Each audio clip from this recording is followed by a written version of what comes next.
into okwenu osithatha uyavuya ke ngoku umzali umntana ke ugraduate la mzali ke ngoku uthi nokutshayela ibala athi gabula wena unethemba utshona kwelapha ngoba uyayazi izinto zizawutshintsha akumnandi ke ngoku umzali because umntana lakhe ugqibile ukufunda ugraduate ulinde umsebenzi kungo-2047 ngoko niyavana abantwana agraduate agqibe lo mntana applyela umsebenzi ngeli xesha applyayo umntana applyela umsebenzi umama ke ngoku ubhizi ulungisa iwardrobe entsha because kufuneka afike umntana emsebenzini presentable aphinde uboleka ke ngoku i-5,000 ke ngoku because kufuneka noko izinto zasevasithi zithi xaxa niyandiva abantwana ayifumane le 5,000 umama because unethemba unyana ugraduatile uzawuphangela ngoku applye umntana awufumane umsebenzi liphinde lijike iculo likamama ibe lemculo beculo mama ugqobuka lithi yesula ngalomphefumla kumnyama xa ukhoyo because ngoku ziyatshintsha izinto kuvela kumnyama kuvela ukukhanya usuku kumnyama aye kwi-interviews lo mntana abuye kwi-interviews kuthiwa wenze kakuhle kodwa sicela uyolinda ekhaya siza kufowunela within a week after 3 days ebuye kwi-interviews lo mntana iyangena i-call uyavuya umntana uyabaleka uya kumama mama naku-Department of Social Development uyandifowunela andithebele kwi-interviews kuthathwa ifowuni ngoku kuzawuvuka iindaba ezimnandi ithathwa ifowuni ifakwe ku-loud speaker athi umem othethayo ngaphaya may I please speak to Mr. Majwete athi Mr. Majwete yes speaking ulungisa ukuthetha athi umuntu othethayo ngaphaya you're speaking to Mrs. Ntontontonton at the Department of Social Development. It is with great regret to inform you that you did got the job, you did well with interviews, but unfortunately you don't qualify to be hired by our institution because in 2023 you committed a crime. This is 2020, this is 2047. And you see, in crime wayenza nini? 2023. Kwenzeka ntoni ke ngoku kula mzali ebesetule elatulo limnandi lithi zajika izinto. Uyayibona?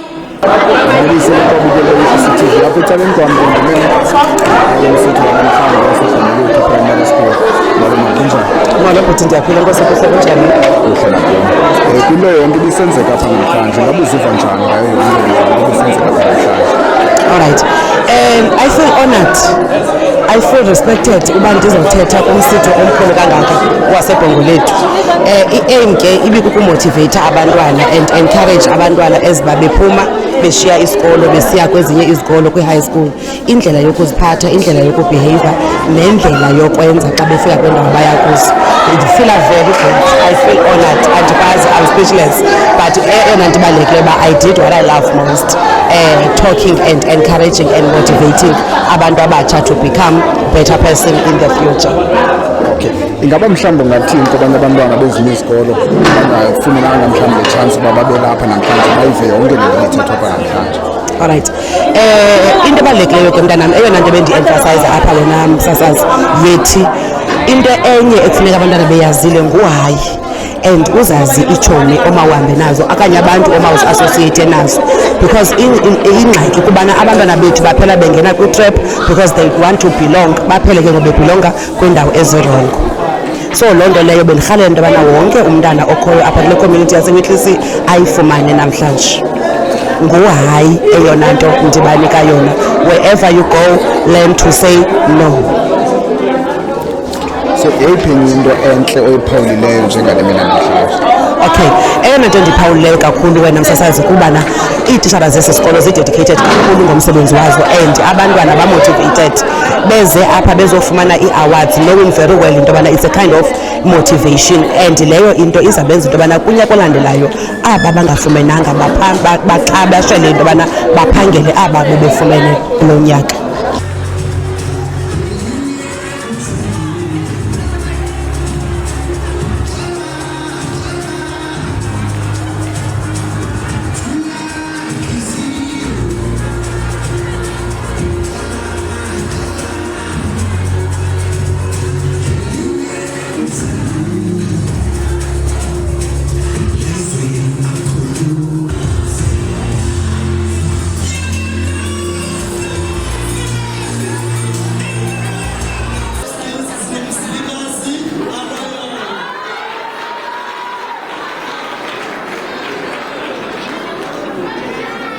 Sibiza ke ngoku grade 2C.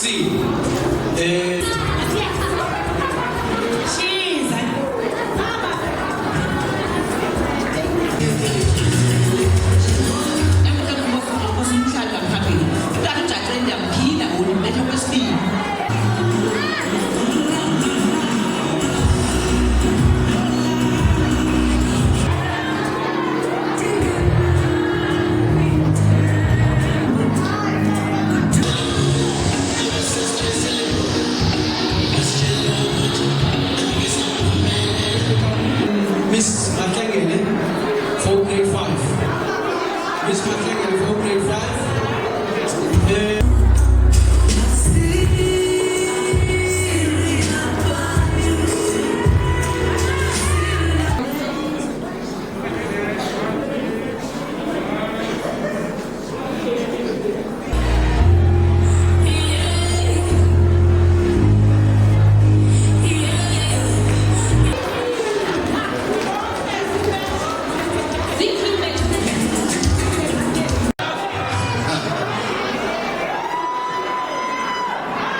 Number 2, unisa kamivoyo. Ali Basa.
Senior education specialist for handwriting in foundation phase, and then they take them through ikoska handwriting baze bafumana certificate through their hard working.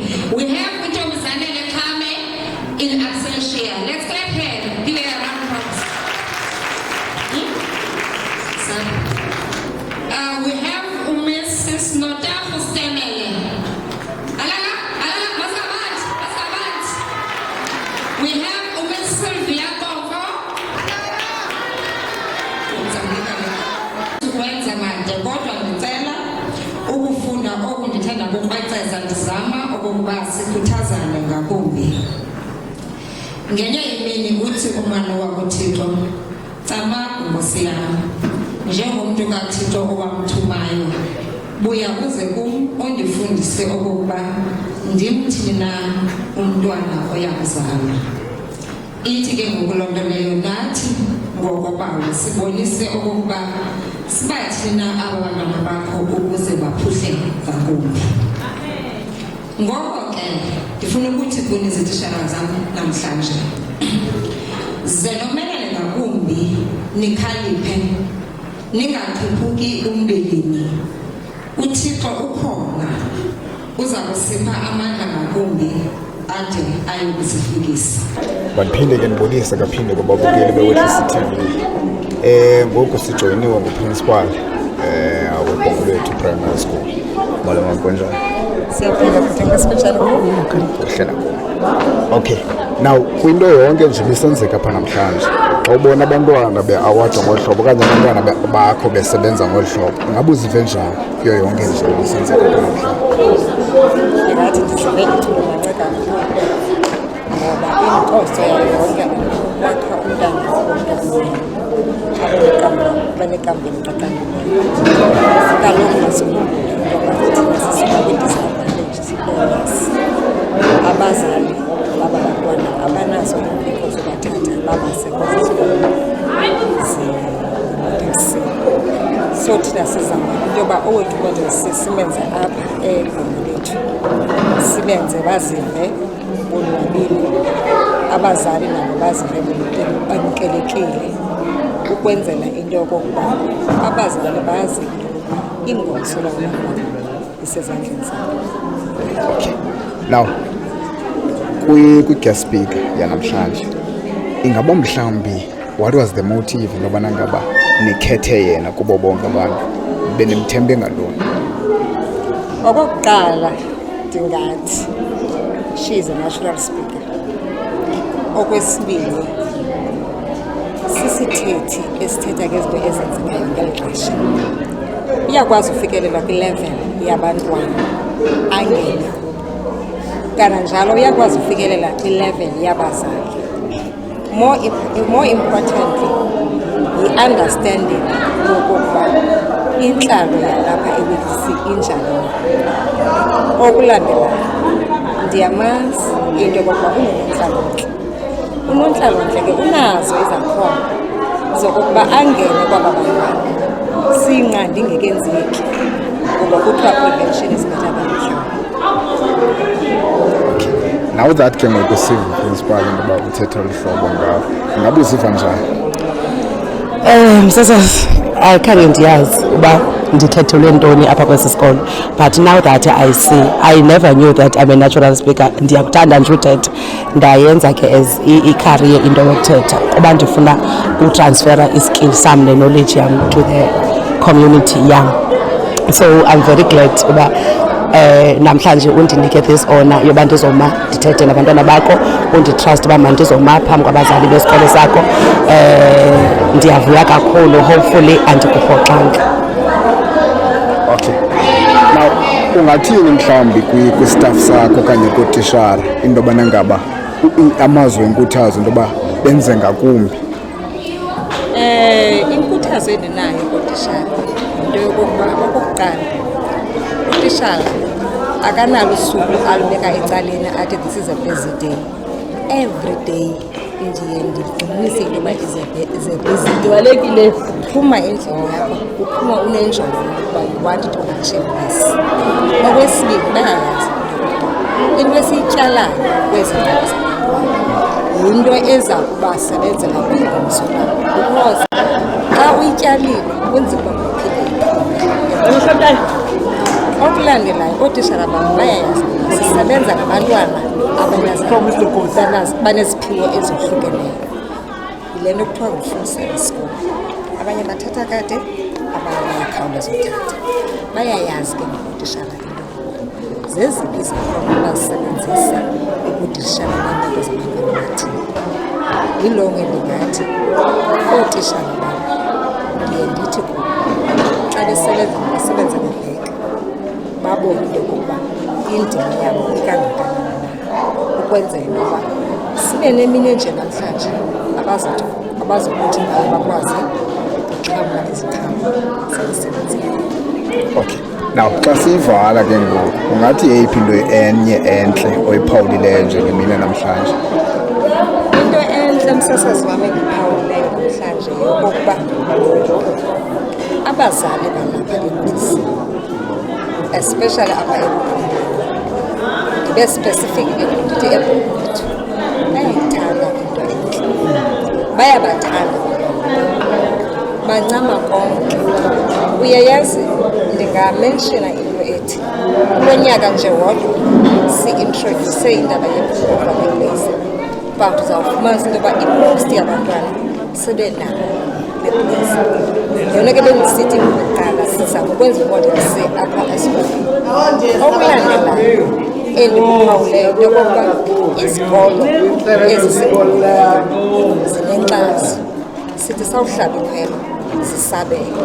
Ithi ke ngoku intsebenziswano ibalulekile kakhulu ngoba kaloku thina sizifida zabo. Mabayazi into yokokuba abantwana sibathumela bengabantwana abanjani. Lena bendicacisa ke ngoku into yokokuba abanye baneziphiwo academically, abanye beneziphiwo ngokusebenza ngezandla. Hayi ke mandibulele kakhulu, that's fine. Babukeli, hayi ke siphela kanjalo ke iindaba zethu zanamhlanje. Lona ke ibingukwanele wakwaMduba kwiindaba ze-Whittlesea TV Ekuphumleni Community Hall kwi-prize giving yaseBhongolwethu Primary School. Whittlesea TV provides the comfort of online entertainment. Mahala.